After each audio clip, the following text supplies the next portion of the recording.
तो भाई लोग, हम सभी के चाहते और भोजपुरी इंडस्ट्री के मल्टी टैलेंटेड सुपरस्टार विजय चौहान जी का फाइनली एक सॉन्ग हम सभी के बीच और लॉन्च किया जा रहा है। जी हाँ, जिस गाने का बोल है ना तू पागल ना हम पागल। दोस्तों, आप सभी को बता देना चाहता हूं कि ये गाना विजय चौहान जी के करियर की पहली भोजपुरी फिल्म का ये गाना होने वाला है। तो दोस्तों, आइए जानते हैं कि इस गाने को कब तक और किस यूट्यूब चैनल के माध्यम से हम सभी के बीच लॉन्च किया जाएगा।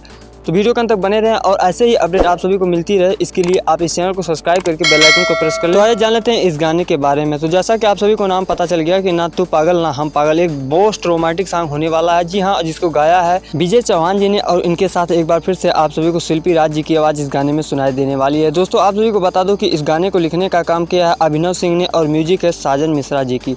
और इस गाने के वीडियो की बात करें तो इस गाने के वीडियो में आप सभी को विजय चौहान जी और इनके साथ इस फिल्म की हीरोइन अनारा गुप्ता जी गाने के वीडियो में नजर आने वाली हैं। तो दोस्तों, ये तो गाने की इन्फॉर्मेशन रही। अब जान लेते हैं कि इस गाने को हम सभी के बीच किस यूट्यूब चैनल के माध्यम से और किस डेट को लॉन्च किया जा रहा है। तो दोस्तों, आप सभी को बता दूं कि फाइनली इस गाने का रिलीजिंग डेट रखा गया है 15 तारीख को। जी हाँ दोस्तों, 15 तारीख को ये गाना सुबह में 7 बजे ग्लोबल म्यूजिक भोजपुरी जंक्शन के माध्यम से लॉन्च कर दिया जाएगा डायरेक्ट वीडियो वर्जन में। तो दोस्तों, इस गाने को कल सुबह आप सभी लोग 7 बजे ग्लोबल म्यूजिक भोजपुरी जंक्शन पर देख पाएंगे। बहुत बहुत शुक्रिया वीडियो के अंत तक बने रहने के लिए। ऐसे ही इन्फॉर्मेशन पाने के लिए इस चैनल को जरूर सब्सक्राइब कर लें। हम आपसे मिलते हैं बहुत जल्द नई अपडेट के साथ। तब तक के लिए बाय बाय, टेक केयर।